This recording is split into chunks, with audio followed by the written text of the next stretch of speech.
Ladies and gentle weebs, my fellow flames of Amethyst, welcome back to another Wuthering Waves video. My name is the Amethyst Abrams, and today we're going to be breaking down all of the confirmed and solidified information regarding Wuthering Waves 1.4. We got the 1.4 trailer yesterday and it looked amazing, and today we're going to be breaking down the information on the official Wuthering Waves website on what is to come in Wuthering Waves 1.4. If you enjoyed this video, hit that like and subscribe button and leave a comment down below and let me know what you're most looking forward to. Without further ado guys, let's get into this. So the first thing we're going to talk about is the brand new event. This is the new poster of the new update. It looks really good. I've noted that it looks like it's going to be surrounding Depths of Elusive Realm. So the idea of the Depths of Elusive Realm is going to play a heavy and strong role in this new update.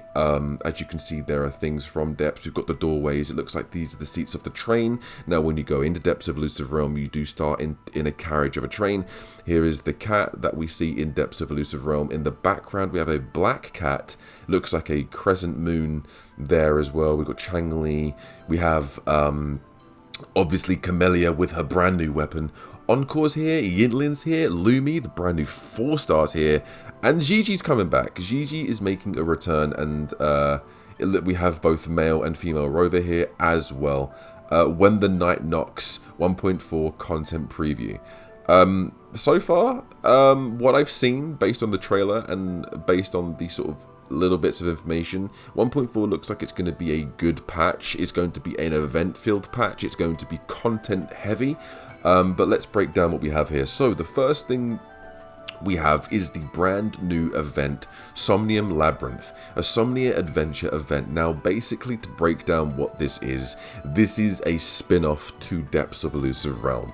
This is going to be a new version of Depths, and I believe this is going to be a permanent event going forward after 1.4's conclusion. And it's basically about a strange figure approaches you, taunts you into this pocket universe, which turns out to be a strange nightmarish dream, and the darkness and the dark forces within this dream is stretching out throughout Solaris 3, and it's our job to figure out why this is happening and to prevent this from happening, and to basically save the entire Wuthering Waves world from this darkness, this strange new threat emanating from this labyrinth, which is a Depths of Elusive Realm spin-off event. As you can see in the background, we have a derelict train here. We've got this weird pocket portal, like this portal that leads to the pocket universe. And the ruins look really, really cool. Obviously, there's footage of what this looks like, and it does look really, really good. It looks like everything coming to this update is going to be surrounding this particular event and Depths of Elusive Realm primarily, but I think this is going to be very fun. I'm intrigued on the different mechanics and the different features this event brings, but we'll touch on that later in this video. Obviously, we have Camellia, which is the brand new 5-star Resonator, who is coming within 1.4. I'm excited for Camellia, though as time has gone on since her drip marketing, I'm not as excited for Camellia as I was when I first saw her in the game, but I'm still going to be summoning for her, and I'm still going to be going for my Camellia regardless, and building her and building a team around her. I hope she's going to play as well as she looks. But yeah, it looks like she is going to dominate in the meta as well. Her animations look clean. Her aesthetic is well, speaking for itself. And yeah, I'm intrigued in seeing what she can do. And if we scroll down here, we have Lumi, the brand new 4-star character coming in Phase 2. Now we're going to touch more on that when we actually get to it, but Lumi is a Phase 2 4-star, similar to how Yoo-Hoo was. However, this time I think they've done a better job with Phase 2 than they did last time. And I think they kind of took our criticism into account, though not 100%. I do believe to an extent they took the criticism into account as much as they possibly could regarding the information that we gave them and the constructive criticism we gave them in 1.3. But Lumi looks pretty good. Her design's really cute. I don't know what animal that she's sort of representing, but someone can tell me down in the comments. She's an electro user. She's a speedster. Speedster Resonator. She has increased speed. She has a brand new dodge mechanic, which is going to enable, which is going to be exclusive to her, and it's going to enable her to dodge and run at an intense speed, like an increased intensive speed. And her plushie, like she's got like a hovering spirit plushie that follows her around, and that's going to shoot projectiles at the opponents, at the enemies, as you're running at supersonic speed around the enemies. But yeah, I think she looks really, really good. I think her design is really, really cool. And yeah. Upcoming featured Resonator convenes. This is the Camellia splash art. Camellia's splash art looks insane.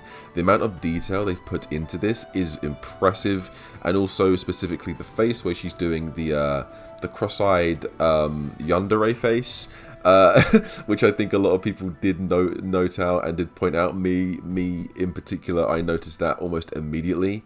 But yeah, the splash art for Camellia looks very, very good. And in Phase 2, we have the Yinlin rerun, which we all theorized and all speculated would be happening since Jian was in 1.3's Phase 2. But we're getting a double rerun with Zhang Li Yao. So we're getting the When Thunder Pours rerun and the Celestial Revelation rerun. I don't know why they've chosen Zhang Li Yao. I would have thought they were going to choose Jinshi or Chang Li, since that would make sense during reruns based on release. But maybe because Zhang Liao was given out for free, they want to release him as an actual premium banner, not a free unit banner. I'm a little bit confused why they chose Zhang Liao personally. I would have chosen Gigi. I would have chosen Gigi because Gigi's sales weren't that high because we got a free Zhang Liao, so it would have made a lot more sense for them to release Gigi as a rerun rather than Zhang Liao. But hey, it is what it is. We're getting 2 rerun banners, so 3 premium 5 stars within 1.4, so it's not a bad thing at all. Anyone that started the game post 1.2, these 2 units are very good units, so I'd recommend picking them up if you're not going for Camellia, because these 2 will be viable in your teams. And this is where I think it's going to get a little bit controversial again. Now, I think to an extent they did listen to our feedback, but not completely. So, the 4-star Resonator Lumi can be obtained in the Resonator Convene events When Thunder Pours and Celestial Revelation. After the event ends, starting from the next version, which will be 2.0, Resonator Lumi will be permanently available in Standard Weapon and Resonator in the Standard Weapon and Resonator Convene. Resonator Lumi will be simultaneously made available in the Afterglow Coral Store and will be removed at the end of the next version. So at the end of 2.0, Lumi will be taken out of the Coral Store, but she will permanently be in basically the Standard banner and the Weapon banner. Just like Yoo-Hoo was in the Coral store for 80 Coral, you can just pick her up. The same thing will be here for Lumi. I'll probably do this for Lumi. I didn't pick up Yoo-Hoo. I wasn't really going to. Anyway, even though Yoo-Hoo looked really good and I liked her mechanics and I liked how she worked in the game, I wasn't interested enough in picking her up. But Lumi is a character that I think I might want to pick up if I don't summon on these reruns. So if you guys want to pick up Lumi, she's going to be available in the store for free from 1.4 part 2, going on until the end of 2.0, which is going to be the patch after 1.4. Some people are going to really complain about this because people wanted the brand new units to be together, so the 4-star and the 5-star on the same banner. Now, bearing in mind we gave this criticism when 1.3 was coming out, so maybe they didn't have enough time to implement this going into 1.4, but maybe they'll do that for 2.0. I'm not sure. This is just my theory on what Kura Games was doing. However, I think what they've done is, instead of fixing it like that, they've given us 2 rerun banners, and Lumi is going to be available on both of these rerun banners. So if you want Zhang Liao, there's a chance you'll get Lumi. If you want Yinlin, there's also a chance you'll get Lumi. And there's also an increased rate of getting Lumi.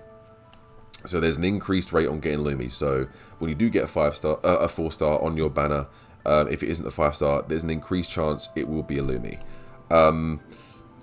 So yeah, take that as you will. Take that information as you will. You can hate it, you can love it, but the one thing we need to do is goddamn accept it.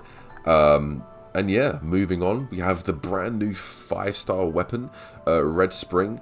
I am not a fan of this designed weapon, but I know a few people will be. I know a few people will be picking up this weapon if they're going for Camellia anyway.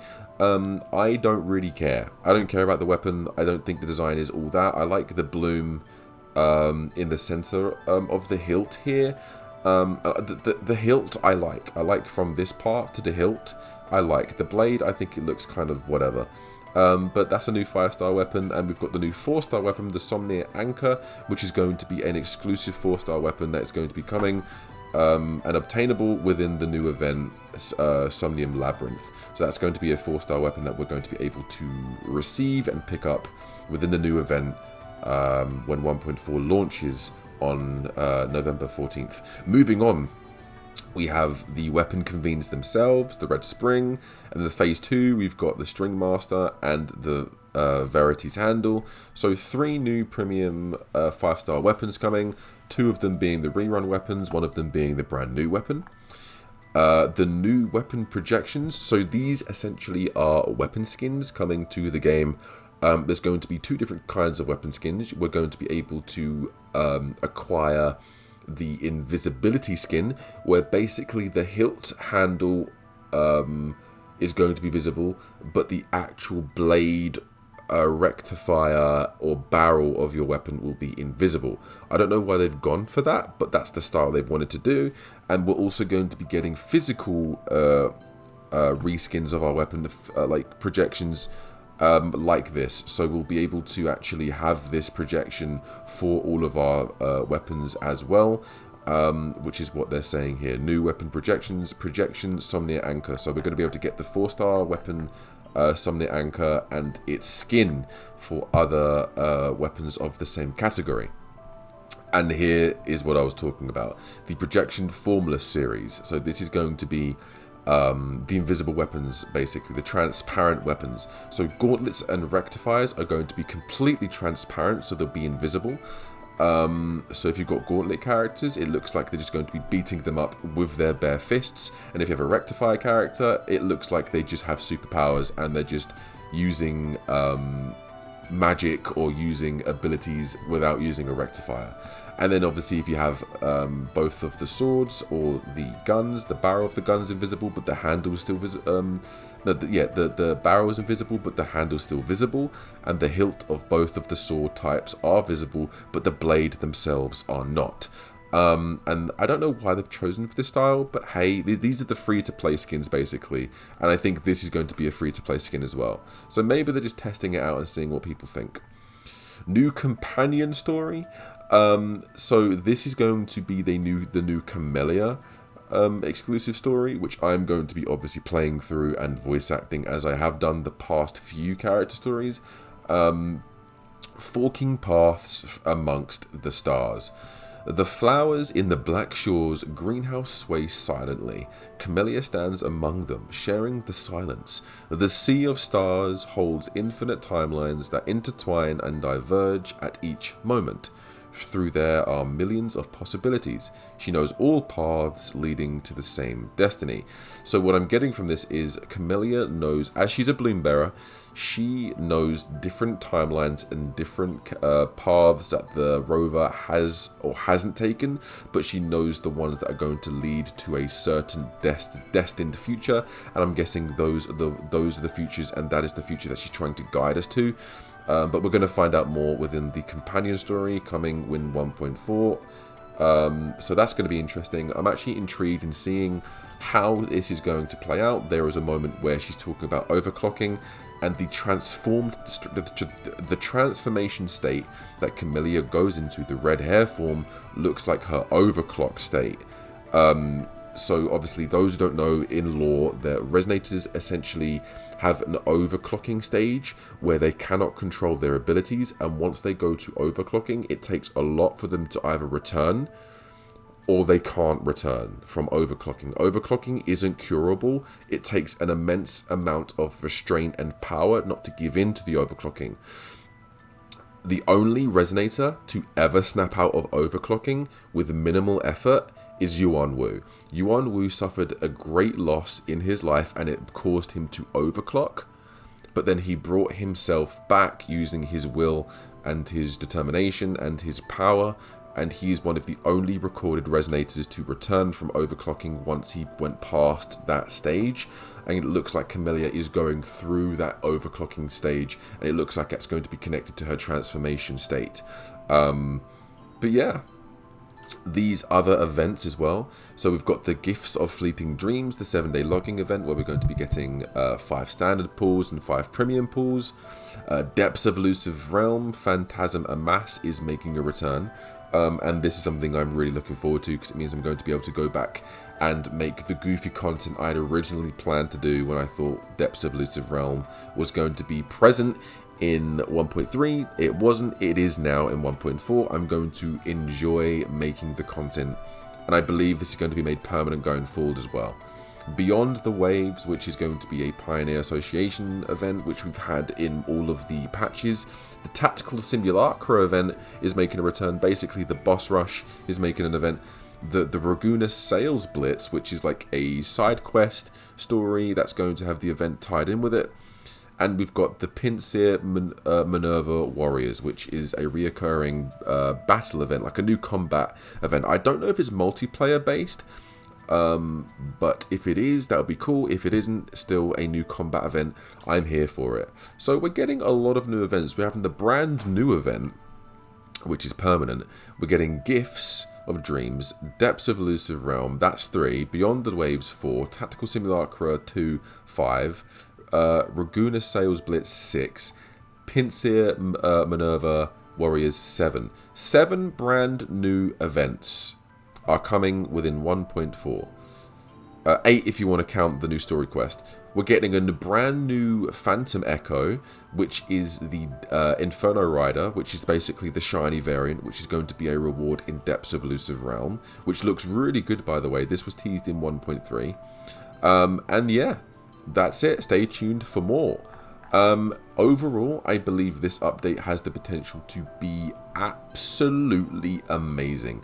I think this event being permanent, this brand new event which is permanent, and Depths of Elusive Realm, which is rumored to be permanent, is a very good choice from Kuro Games, as I believe that Depths of Elusive Realm is their most profitable and most played event of all of them, and the fact that we're getting a spin-off shows that they have seen that we love Depths of Elusive Realm, and they're trying to show it some more love by giving us a different version of Depths of Elusive Realm. And I'm very intrigued in seeing how they treat this patch and how they treat future patches, as the future patch after this is 2.0, and 2.0 is going to be their big boy patch. If you remember, 2.0 in HSR was when they introduced Penacony. So 2.0 is a big patch for most gacha games and most games that are live service anyway. It's their big version that most games go. Every 0.0 patch, so 2.0, 3.0, 4.0, all other than the anniversaries, those are the big events that people really watch out for. But there you have it, guys. That's the brand new. That is the brand new 1.4 event, 1.4 update breakdown for Wuthering Waves. Not to mention, guys, we're also getting the really cool Dream Link synergy ultimate skill that's going to be implemented in the game when 1.4 goes live, which is going to enable your entire team to basically be on the field at the same time and do resonator skill damage, resonance liberation damage, insane combos. We're going to be seeing loads of different colors and abilities going off at the same time, and that's going to activate when your team's synergy, whoever's on your team, reaches max, and then it's going to have this really cool cutscene of them all doing like JoJo poses, JJK poses, just anime poses, which looks incredible, and it's going to enable your team to basically deal mass amount of damage together to the enemy, and that's going to be a really cool mechanic that's going to be coming in 1.4. I can see the inspiration where they've had from games like Persona, Grand Blue, and other RPGs out there as well. And that's something I'm really looking forward to. I can see so many really cool edits coming from that, and so many really cool fun gameplay clips and footage that I'm going to be making that's going to be coming from this new mechanic. But yeah, they've definitely thought of a great number of things that they wanted to add in 1.4, and I must say I'm very impressed with what we're getting. Let me know what you guys think of this breakdown. Let me know if I've helped you break down what's coming in the new patch, and let me know if you enjoyed this video, and I will see you guys in the next one, and I will see you guys in 1.4's Wuthering Waves update coming November 14th. See you later, guys. Take it easy.